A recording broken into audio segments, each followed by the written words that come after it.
police beaten, there is Manipur police have beaten lots of Manipuris in to control the process. I just want to give comment that really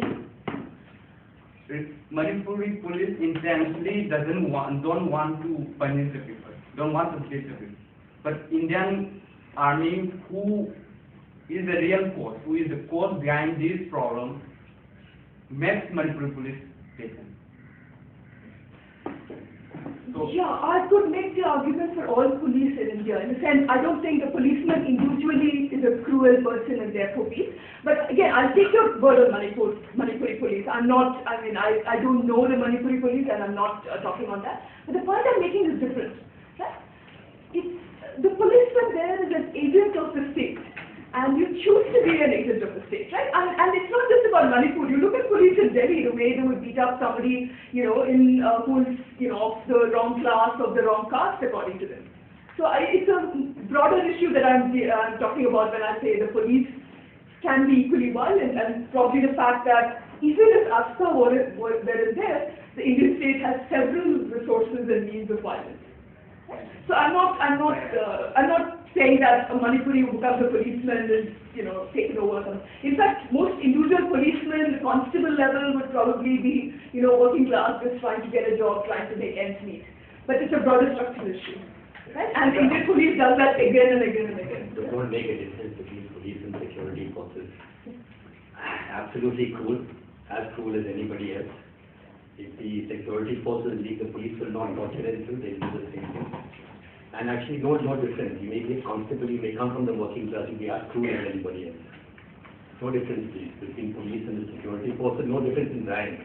That because you come from a poorer section, you won't torture. We torture as viciously as anybody else. Sir, I just want to something. Really, I myself really confused whether is this really necessary in our state. I myself from Manipur. I really confused whether it is necessarily indispensable to be imposed in our state. What do you think? I think it doesn't. It's not necessary. Correct. Everybody says it's not necessary. Only the state says it's necessary. But I just and Manipuri businessmen who say it's necessary, they support the AFSPA. There's a sizable section of Manipur society that is affluent. The government servants, all these guys who are getting money from the state, all of them support AFSPA. But the Manipuri people, the rank and file say, get out of Manipur. So what you're saying is simple. It's a simple reaction, but you're maybe absolutely right. So I just point out 2 points.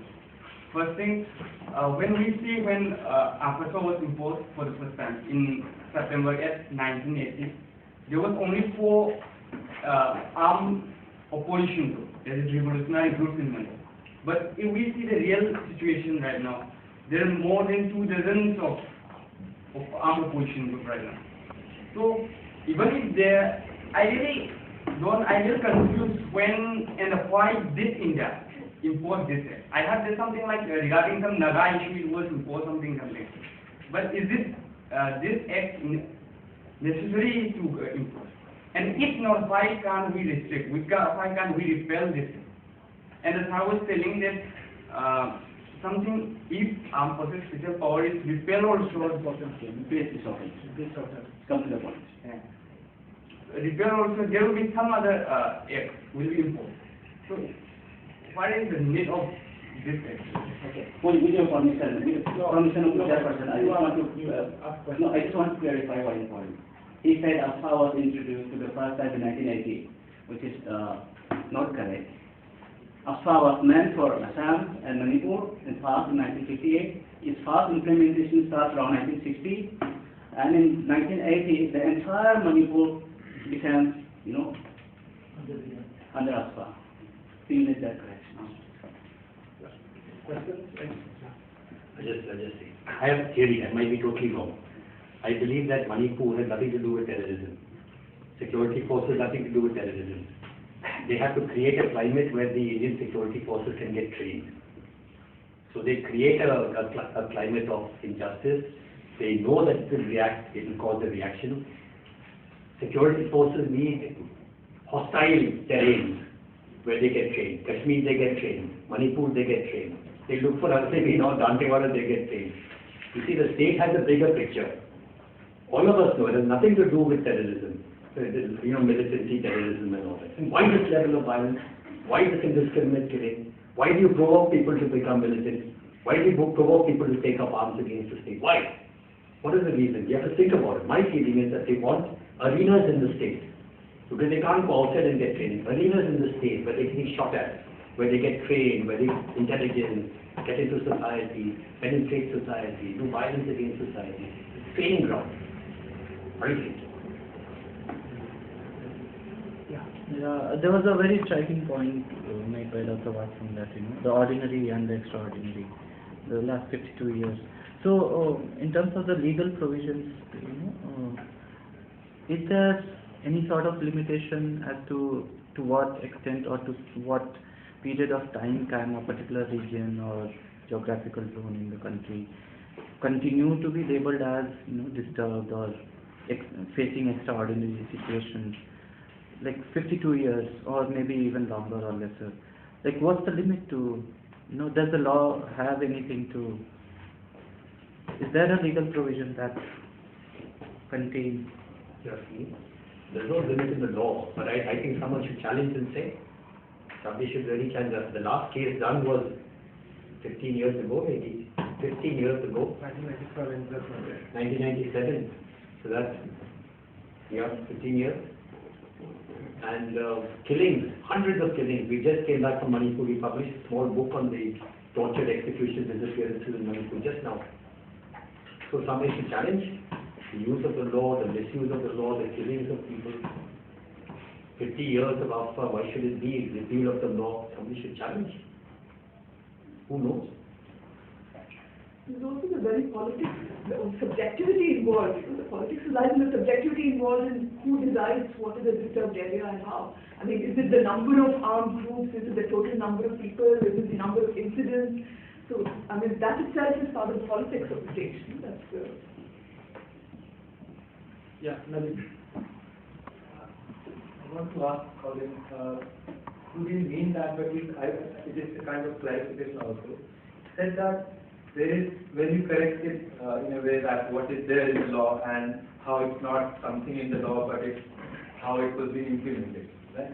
So in a way, I mean, you are not saying, but there is also a sense that, see, the point is not to repeal it, but something else, like what Sudha was saying in the end, that at the end of the day, maybe it's the Manipuri police soldiers which are killing most of the people in Manipur, not the army. Although AFSPA in some of the, some part of the Manipur still exists, but it's not the army only, but the police also. So actually there is no point about, much point about talking about AFSPA, because as one law, there is misinterpretation or the problem in the interpretation for so many reasons which we can talk maybe later on, but it's not about law. So where does, there are two questions. If you said that, but that's what the first part of clarification, that what allows this particular law to be misused in this particular way and to this extent.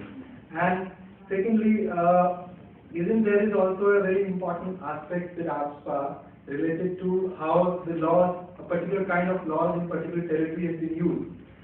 And thirdly, sometimes I think assuming that, what theory in fact you propose in the end might be true, but it negates the existence of the movement which completely, wants to get away with the sort of Indian state. And there was precisely these movements and perceptions about these movements within the Indian state, and that famous Nehru statement is there, which allows and give a kind of perception in their ruling classes that no, these are the areas which need to be controlled. And obviously there was problem. It's not that there was no problem, but the nature of the problem was such that cannot be dealt, I guess, with a particular kind of law or a particular kind of government, either in center or in Manipur.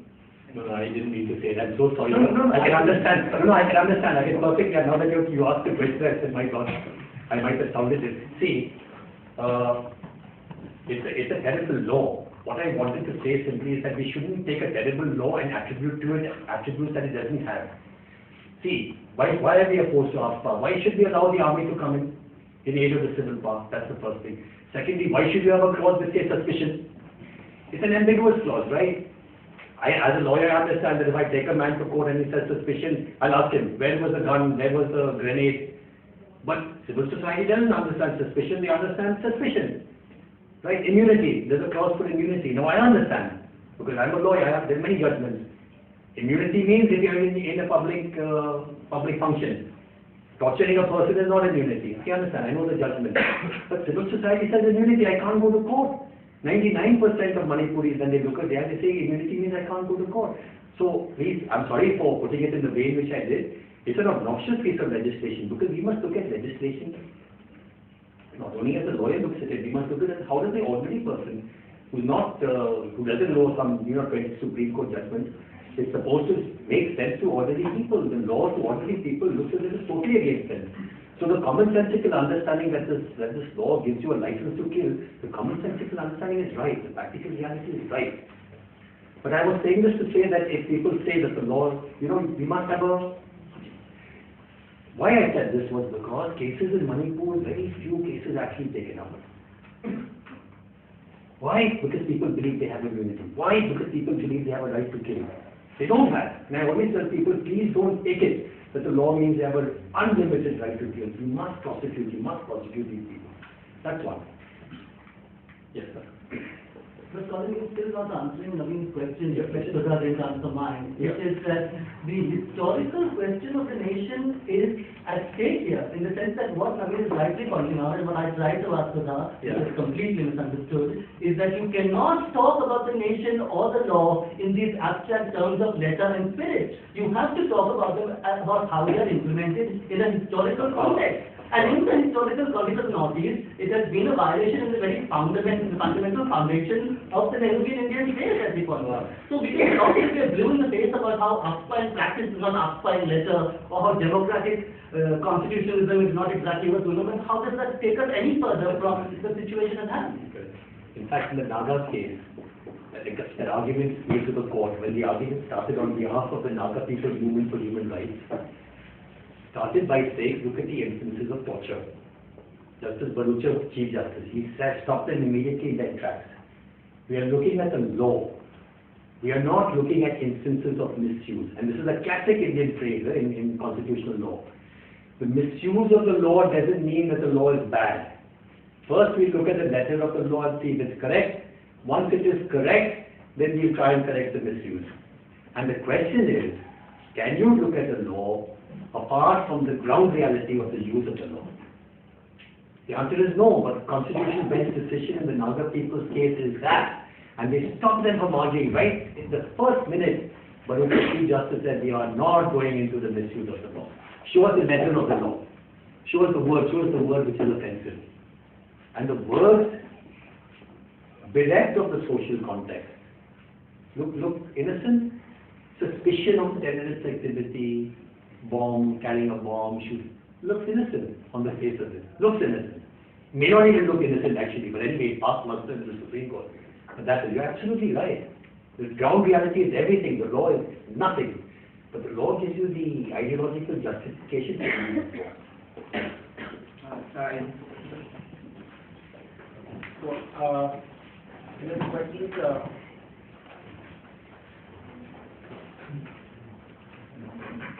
Comments or any observation?